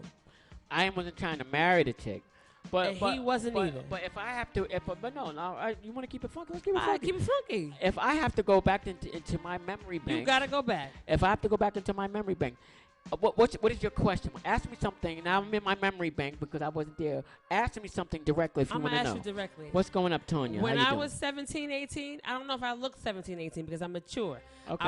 I was bred by, you know, siblings and sisters and fathers and uncles who taught me how to be mature, how to act this age. Hey, Sabrina, how you doing? So they told me when you go into a certain restaurant or bar, here's what you should order.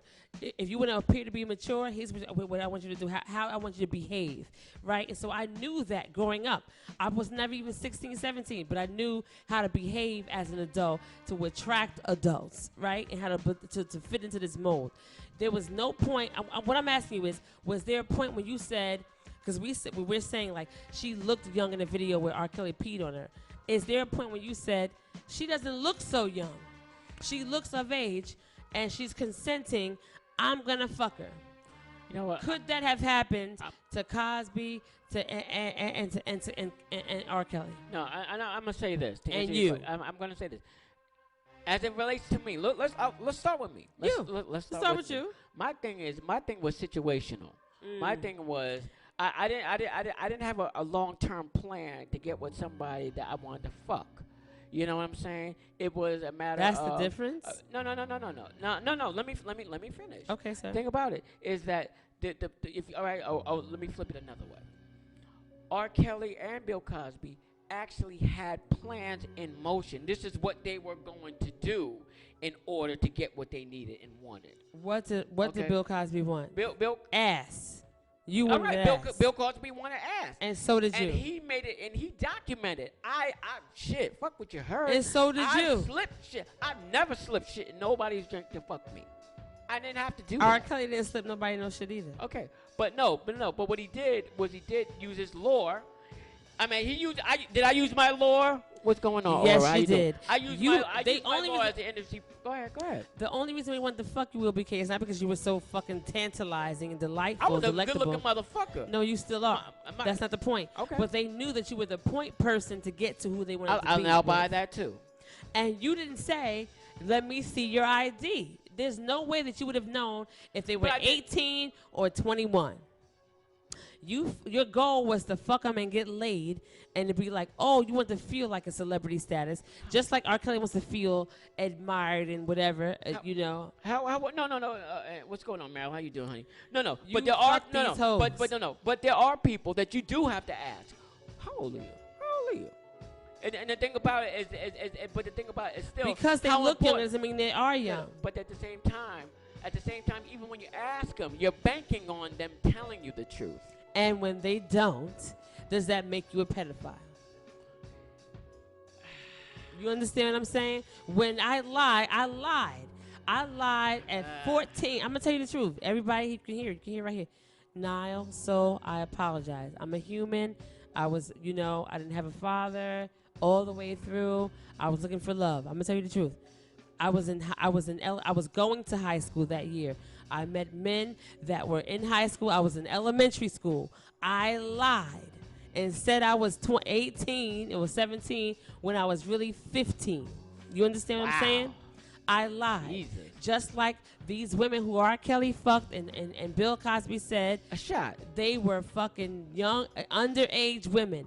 Does that make them pedophiles? Because I lied. I'm telling you as a 16, 17-year-old that I fucking lied, yo.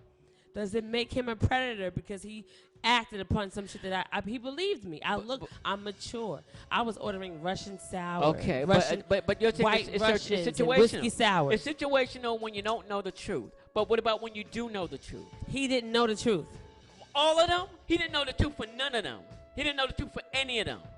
He knew the truth. At the same time, you have an idea you have some type of idea of with the age group, the age that you're dealing with, based on their conversation, based on maybe how they look, based on how you respond to situations and things and stuff. So there are times when you do have an idea if you're dealing with somebody younger or somebody older.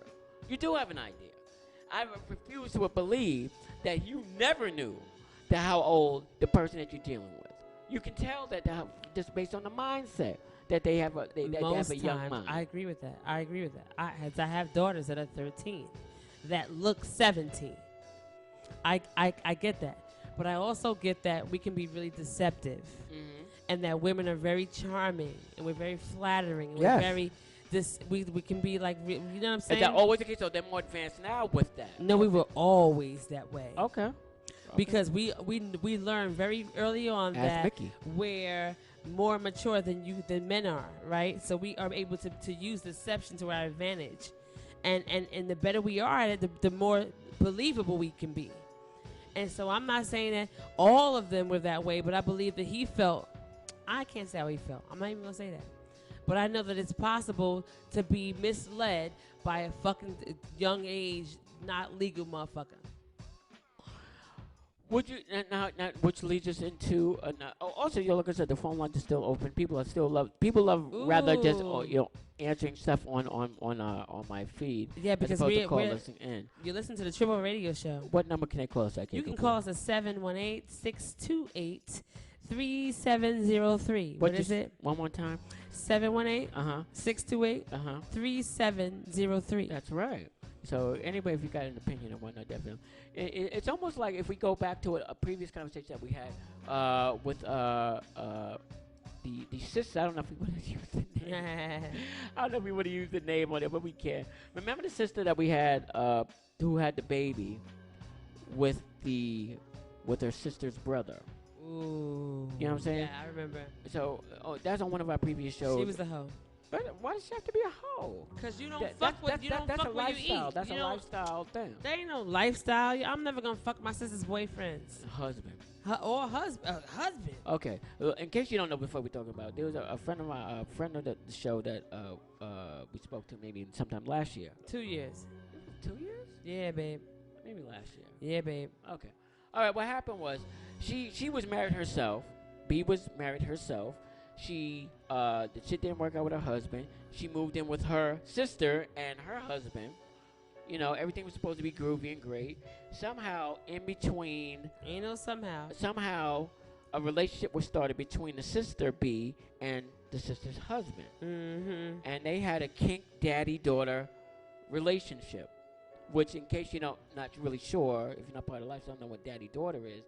It's more so a person, usually a woman, who's aroused by a parental authoritative figure, where it's like, Daddy, do you mind if and he'll respond, well, daughter, no, I don't think you should. That shit is crazy to me too. We'll talk about that now after you get into the story. But yeah, so what ended up happening is the sister, the B, got involved with the husband. Yeah.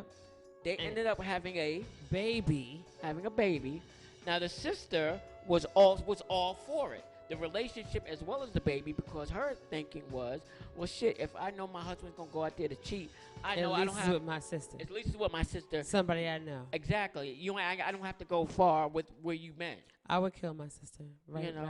And even when she was pregnant, the sister embraced, like, shit, you stay here with us. Crazy. But that relationship didn't really last. How could it? But so it's stuff like that where we have to. Where am I going with it? Well, I don't know if we have to be understanding of it, but it does exist. We know that it happens. It's out here, and it's not far-fetched that people have. I'm gonna call it dysfunction, because you want some things to be sacred in your relationships. You want family to be loyal to you, right? And so but at the same time, if I'm allowing my immediate family or close people that I love to engage with my personal relationships, then these things happen. I have to be able to have some thick skin and allow it to happen. It depends on the nature of your relationships. I'm not built like that where I can just have my sister engage in any kind of intercourse with the people that I love. It doesn't make sense to me because there are too many people in the world for us to engage with. But at the same time, if there's an openness, I mean, because as long as I know you, you've had an openness, not to this degree, not that's not what I'm saying. Not at all. However, but the same thing. But you can appreciate the openness that they had. I was surprised when she had said, "Yeah, I told my sister, No. yeah, I'm fucking your husband," and she was No. cool with it. No. I don't know if that was upfront, but it was more or less, okay, I'm relieved. So if my husband's out there cheating, all I have to do is just go into the other room and I know where he is. Nah, I'd rather no. I ain't say I was okay with that. I'm okay with honesty and okay with things being laid out on the table. Like, okay, if this is what your desire is, I have to respect you telling me that. That's dope. As opposed to you going behind my back and doing some heinous shit. I appreciate it being laid out. I don't appreciate it being in close proximity where it's people that we share the same blood with. I'm not okay with that because it just seems like there are too many men. Like now we're competing at some point. And we don't have to, like, I love my family I like that, yes. too much to be able to compete because there are too many available men out here or women to be able to do that with. It's not conceivable to me at all. Because there's so many shows out there right now that like Strange Love, where they put on display different type of relationships. Hey, what's going on, Roddy? Roddy's back. Case. What's up, Rodney? What's going on, Roddy? She's giving you the middle finger. Well, there you go. So it's funny that there's all these different type of shows that's coming out right now, like Strange Love and show on polygamy and monogamy and whatnot, where you can have multiple partners and whatnot. A lot of these shows are more so coming out in strength and showing that there's another dynamic to how one can be loved and how you can love and how multiple people can be of the same relationship. And so it's interesting. So we're getting away from the traditional means of how love is expressed and whatnot. We are, but I'm not. So it's interesting. So a lot more people are coming out. I've slept with my cousin or my man's wife or whatever, and it's coming out more so where the traditional ways of how men and women interact is just different and whatnot. Or if you sleep behind someone's back, how it's more acceptable as opposed to before, and you need to get with the program and whatnot. So it's so interesting how more of that is coming out in the forefront and whatnot. Well, shout out to my cousin Brian Kirksey. Hi, Brian. That's checking us out. That's really weird. That's really interesting. Okay. I'm not that confident. I'm not that confident enough to share the person that I love and I'm committed to. I'm just not. I'm real selfish when it comes to people that I love. I don't want you receiving what I receive. You know what I'm saying? I'm just not okay with it. I'm just too insecure, and I'm okay with that. We should have some, because if we didn't have any, we'd be perfect, right? You should come with a little bit of imperfection, so that you can come together and make that what it means to be together cohesively. You have to make sure that that bonds and blends you two. So I'm okay with like not being completely comfortable or secure with. I'm not competing with my sister. I ain't sharing shit with you, Auntie Nikki. Fuck out of here. I can't. It's not possible, because I know that you deserve happiness in ways that I can't. And that he can't give you. And it just seems really unorthodox and something that's far-fetched for people that have people that are really secure in what they do and how they live. Then sure, all of us ain't built like that. I'm a little bit jealous and territorial and possessive, and that's okay, guys. Don't feel bad about that. Okay, I mean, see, I hate seeing that. This is the thing about this fucking show. Happy birthday, Will. Thank you very much, Kate Kapoor. Happy 70th. She's killing me with this shit. I'm not fucking 70. I'm 40 fucking 8. 65. Shut up, whatever. It's my birthday, July 25th. Oop. It's funny that the address of my job is 725. Is it? 10th Avenue. Oh my So God! don't come kill me.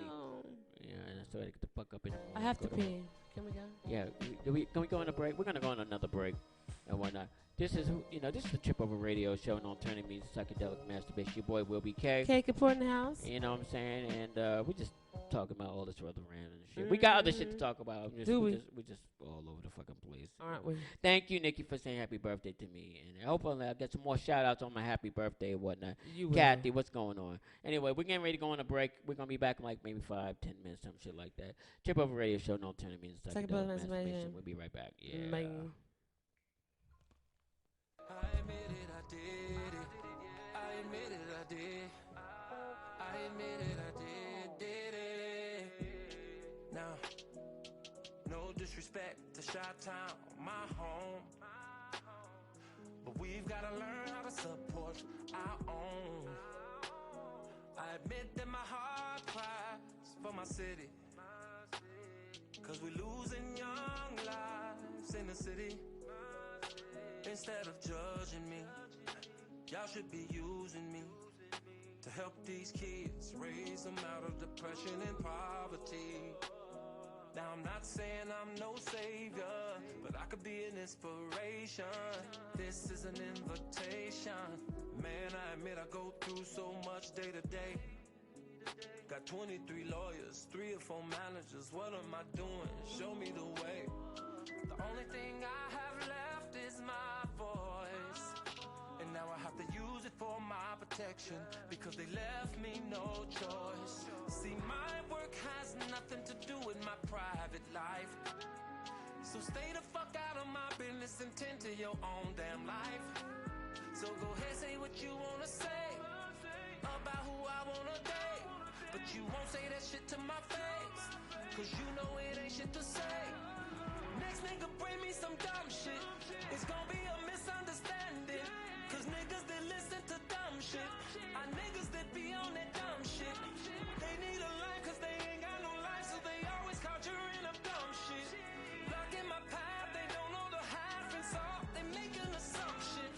Since when do assumptions cost a man his whole career? Found guilty when you're innocent is the only test I fear. There is one thing that's for sure, and I wanna make this shit clear. I done lived my voice and represented my country for 31 fucking years. Damn it, I admit, I admit, I admit, I admit, I admit, I admit, I admit.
Yes, what's going on? Trip Over Radio Show, an alternative means of psychedelic masturbation. You like how my voice sounds right now, right? Sounds mad bassy and whatnot. But this is what we do here. This is the last part of the Trip Over Radio Show. Your boy Will Be K. Trip Over Radio Show with K Kapoor. She went to the bathroom. That's just like her leaving me anus out and whatnot. Yo, this has really been an enjoyable night for us and whatnot. We really had a good time here on Trip Over Radio Show. S.STREET Media. Definitely you can go to the letter S, Street Media. And you can hear all of our other shows and other things that we've done and whatnot. Also, you can catch the Cupcake Caddy radio show that comes on right before us. So, we've had a really good time. It's been a controversial night and whatnot. There's been so much going on here. We've talked about so much shit tonight. And it's always good to be able to be up and debate with your partner, with your radio partner, your best friend. And I appreciate Kay very much for being here this long with me and whatnot. appreciate the engineer. We'll just call him S. Sticking around with us this long and whatnot. One of the owners. Also appreciate Dr. M for still allowing us to do what we do on here this late. So you catch us here every Tuesday night. Cupcake Caddy Radio Show. Catch her on from 9 to 10. And then Tip Over Radio Show with me and Kate Kapoor from 10 to 12. And this is what we do. And so this is the final part of our show. Next week's going to be a little bit more crazier. We're going to have a few more artists on here.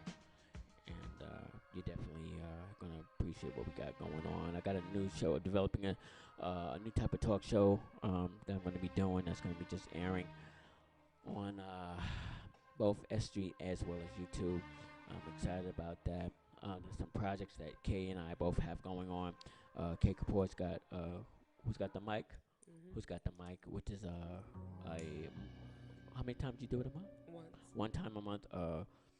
Artist showcase here in Brooklyn, and she's always looking for the best and great artists to come out and do their thing.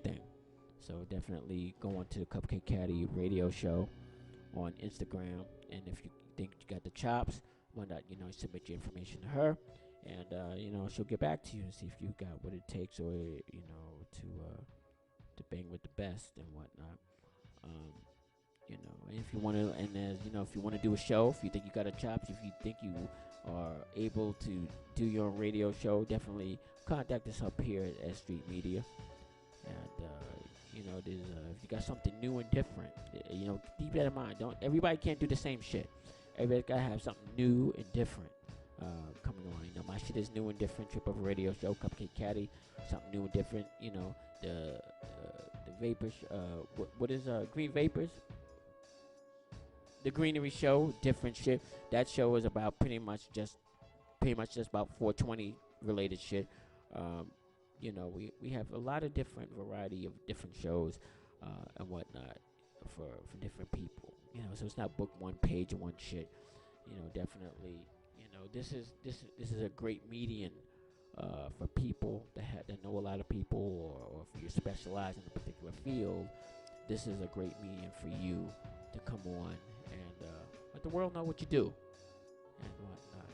Everybody, we just can't keep specializing in the same thing when you're in the music industry, producing, performing, and promoting. That's the only thing that we really excel more so in the music industry.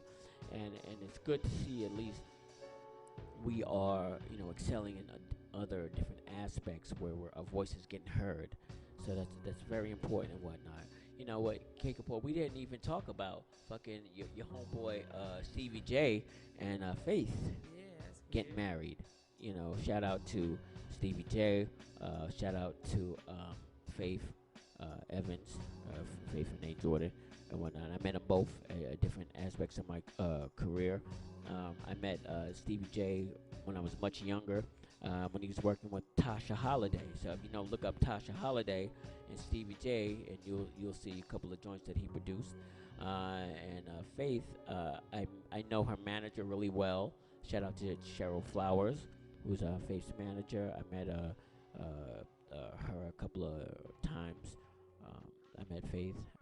Glad that was familiar to her as well. The dynamic's a little bit different. That's an interesting combination when you put them together. But they seem happy and whatnot. Do you have any opinion about that, Kay Kapoor?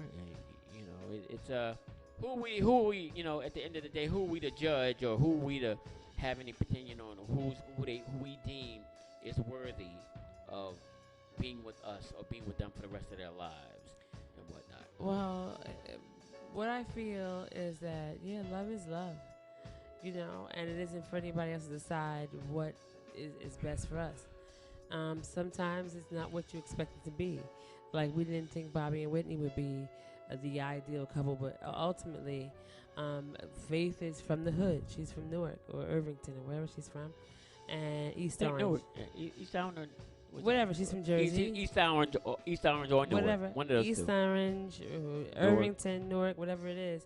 So like I understand what Jersey is, and so we could be articulate and we can look like we're very educated, and we might be, but there's a part of us that's very very hood. There's a part of us that's like very very street savvy, and so we are attracted to people that are just that.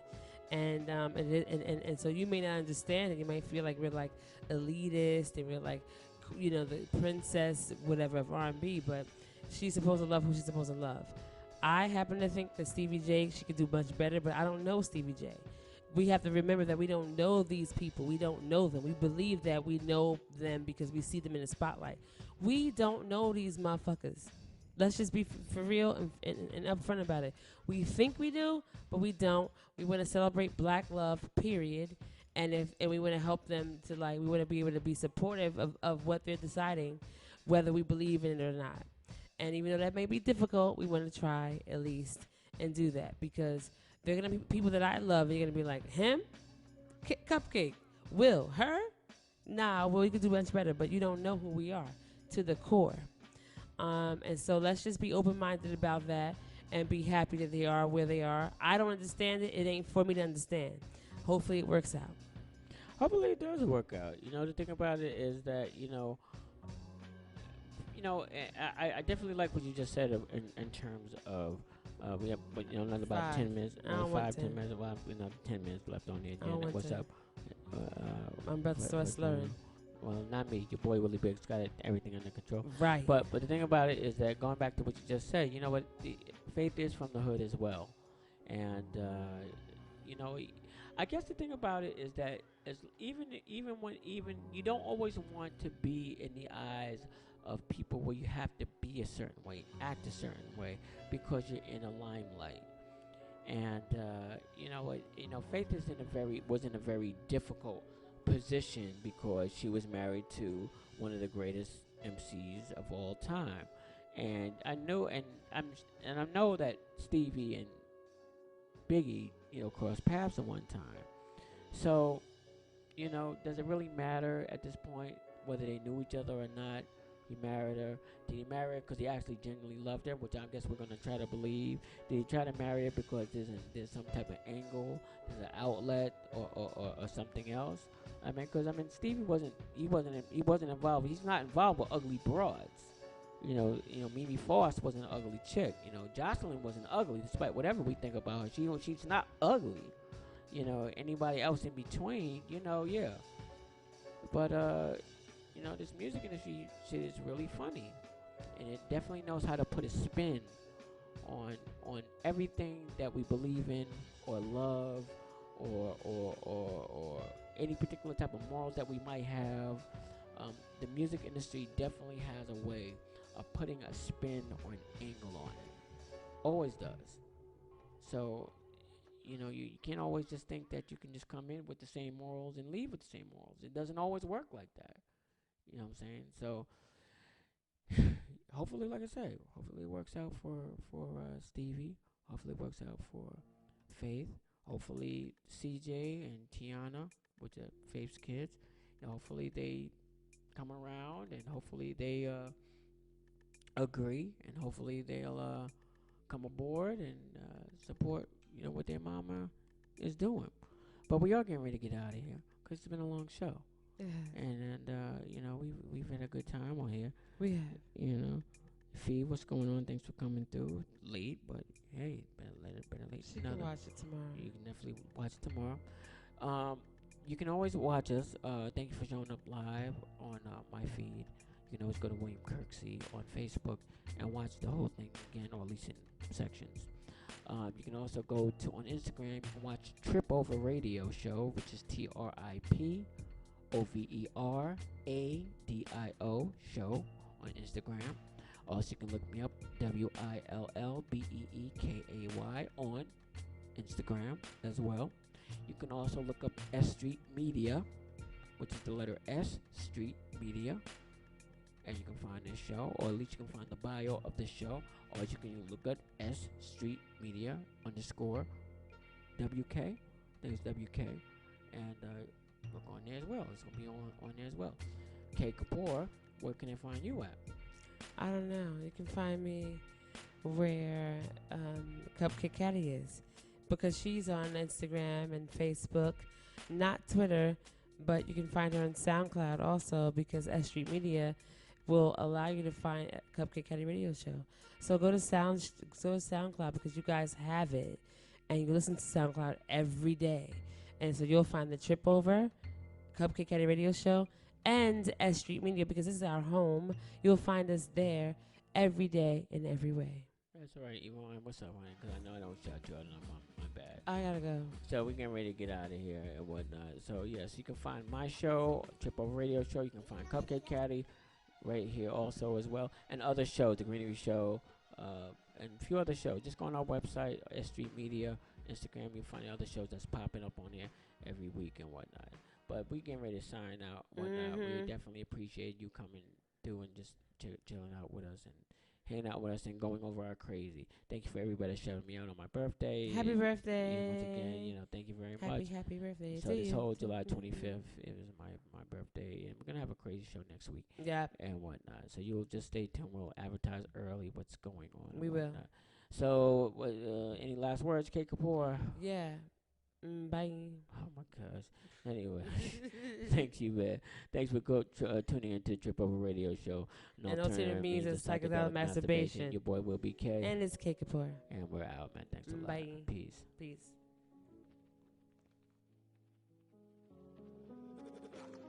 I admit I done made some mistakes, and I have some imperfect ways. I admit I helped so many people, and them same damn people turn fake. I admit it was so hard to focus. I didn't go to classes. I admit that I dropped out of school. I admit that I wasn't that cool. I admit I just feel like retiring. Admit I just don't feel like trying. But all my real niggas around me keep telling me, Kels, fuck that, you gotta keep climbing. I admit it, I did. I done fuck with a couple of fans. I admit I'm a gift and a curse. I admit that I don't go to church. I admit it, I admit it. I admit it, I did it. I admit it, I did. I admit it, I did it. I admit I got so many flaws. Told so many lies to these bras. Blew so much money, pop so many bottles. Yeah, I fuck a bitch just because. Nigga, I had a hell of a day, but I admit I was in my own way. I admit I had my mama crying over me. What else can a nigga say? I admit I can't spell for shit. I admit that all I hear is hits. I admit I couldn't read the teleprompter when the Grammys asked me to present. I admit I love God, but wait, it's so much temptation, but wait. Admit to the drinking and smoking too much, but it helped me get through the day. Won't say no names, I'm not a snitch, but one night at the Ritz, I did some shit I shouldn't have did. Went and fucked my niggas big. I admit that I did. I fucked my girlfriend's best friend. Yeah, I topped that in back of my Benz. I admit I'm sorry for my sins. I admit it, I admit it. I admit it, I did it. I admit it, I did. I admit it, I did it. Yeah. I admit I trust people too much. I admit I can't say such and such, but my lawyers told me settle this, even though it's bullshit. Kelly, protect your career. All these people in my ear. I admit I've been tempted by drugs. I admit that I just need a hug.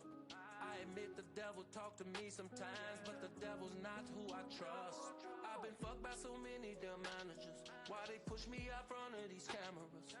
All this music got engaged them, and now they play me like a fucking amateur. I got a life, yeah.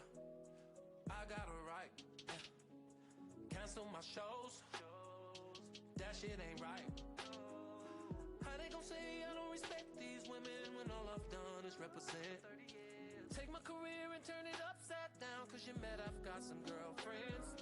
Pair with this record deal, it ain't worth this shit for real.